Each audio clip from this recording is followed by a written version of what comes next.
Alright, so starting off first. Oh my gosh, this is a good one here. So this is a 1999 state quarter, a Georgia state quarter. Now what makes this coin valuable is that it was struck on an experimental planchet. So it looks like a gold colored coin. However, you do not want to get these confused with the gold plated coins that a lot of different companies sell, and they're basically like novelty coins. They're not really valuable. However, this coin is very valuable. So because this quarter was struck on an experimental planchet, the coin only weighs, what we see here on the coin slab, 105 grains. Now if we convert that to grams, it's around 6.80 grams. Now we know that these quarters from 1965 to present weigh, or are supposed to weigh, around 5.67 grams. Now of course, if you have a coin that gets worn down in circulation over time, it can lose some weight,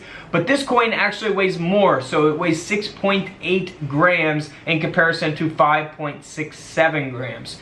So big difference there. So you can always weigh your coins. I do have coin scales available on couchcollectibles.com. By the way, I don't want to make this a commercial because I want to get to these other coins. But this coin did sell for over $7,000. So make sure you are paying attention to the coins you're coming across, either in your pocket change or if you're going to the bank and getting boxes of coins to search through.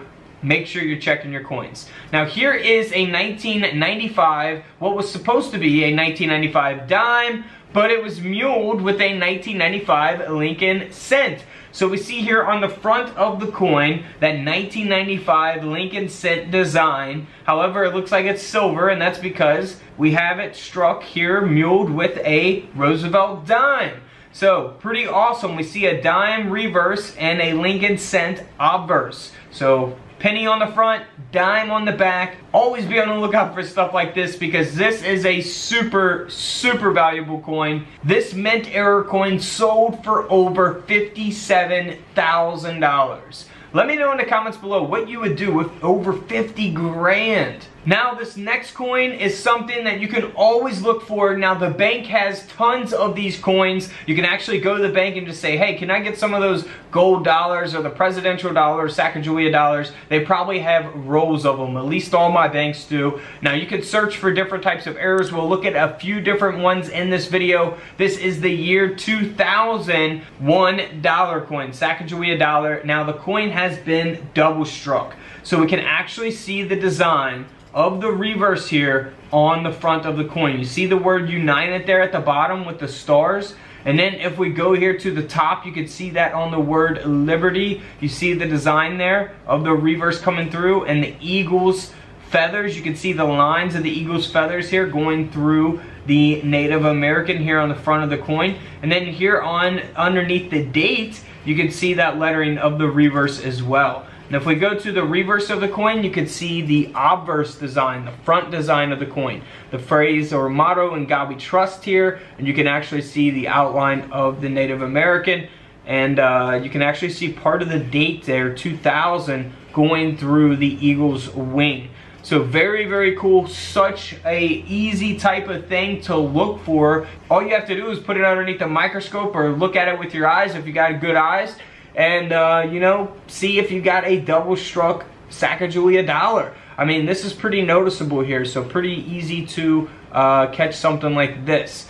This dollar coin sold for over $2,700. Almost a $3,000 coin. And of course, keep in mind the condition of the coin will always affect its value. This coin is graded by NGC at a mint state 64.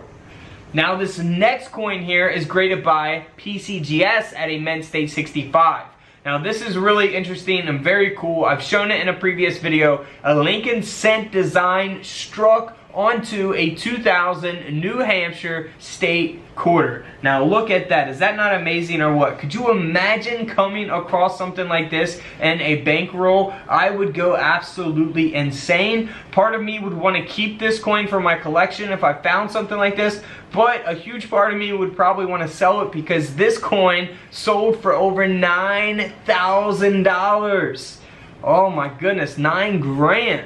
Now here is a 1990 Washington quarter that was double struck. So the same type of error that we looked at on the Sacagawea Dollar. It's flipped over in collar, so you will see the reverse design here on the front of the coin. And then here on the reverse of the coin, you will see the front design, the obverse design of the coin. So very cool. Always be on the lookout for stuff like this. Even in this condition, this coin is graded at an AU 58. This coin still sold for over $1,400. So you can't beat that, $1,000 quarter. Now here is a 1999 state quarter, something like this we're maybe not finding in a coin roll. The coin has been multi-struck, so you know, something like this probably wouldn't fit in a coin roll, I would imagine. I don't know. But it does have that die cap, that reverse die cap, so we can see that there in the images displayed. This state quarter sold for over $1,400 as well. Now we looked at that penny that was struck on a state quarter. This penny design is actually struck on a 2000 Virginia state quarter. So a double denomination here, graded by PCGS at a mint state 66. Very awesome type of mint era. Absolutely love these. Probably would never own one because this coin sold for over $15,000. Absolutely incredible. Now here is a Jefferson Nickel that was actually struck on a 2000 Lincoln Cent. So you can see the Lincoln Cent design here along with the Jefferson Nickel design. You see the memorial, the columns of the building there going through Jefferson's head. So that's the reverse design of the penny, the Lincoln Cent, and then we got the obverse design of the penny here on the reverse of the nickel. So you can actually see the word Liberty there a little bit to the right, top of the building there. So, you know, always be on the lookout for this. Awesome coin. This coin sold for over $1,300. Alright, so here is a Massachusetts state quarter. I want you to look at this part right here on the reverse and remember this part of the coin.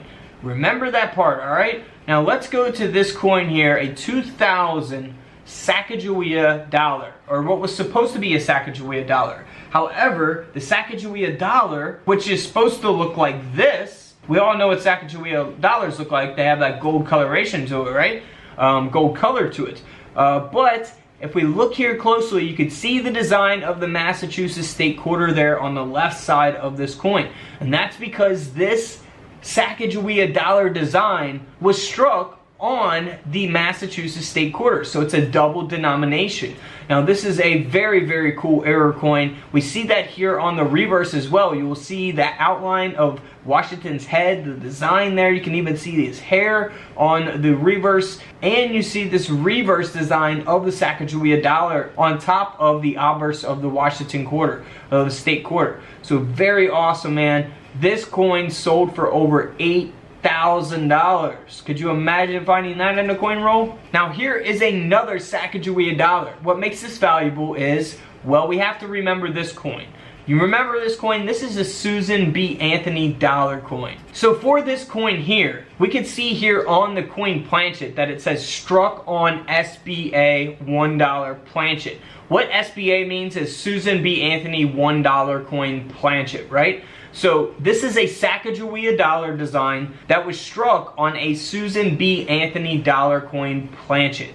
So that's why it's got the, you know, silver color to it and not the gold color. And that's why this coin sold for over $9,000. Wow. Now here is a presidential dollar coin. As we know, this is what the presidential dollar coin is supposed to look like. But we have an error coin here. This presidential dollar coin design was struck on a 5-cent planchet, so a Jefferson Nickel planchet. And that's why the whole, you know, design is being cut off there, why it can't fit on the planchet, because it was struck on that Jefferson Nickel planchet. So this coin here, as a result of that, sold for over $17,000. Now this is another thing you can look for on your presidential dollar coins. When you get these gold dollar coins from the bank in rolls, you might get presidential dollar coins mixed with Sacagawea dollar coins. It's probably going to be all mixed up. Sometimes you might get lucky and get some uncirculated rolls of presidential dollar coins or Sacagawea dollar coins that people actually cashed in at the bank that, you know, they bought for collections or whatever it may be. So sometimes you can get lucky with that as well. But this coin here has been triple struck. I think it's pretty self-explanatory. story. You can see that there with the whole coin and the lettering. And it's been broad struck as well, which we can see around all the rim of the coin. But not only that, you also want to look on the edge of these coins on the side, because they're supposed to have lettering around the side of the coin, the edge of the coin. And this coin is actually missing the edge lettering. So you can look for that on all the dollar coins, presidential dollar coins, missing edge lettering as well. So this coin here sold for over $1,300. You can't beat turning $1 coin into over $1,000.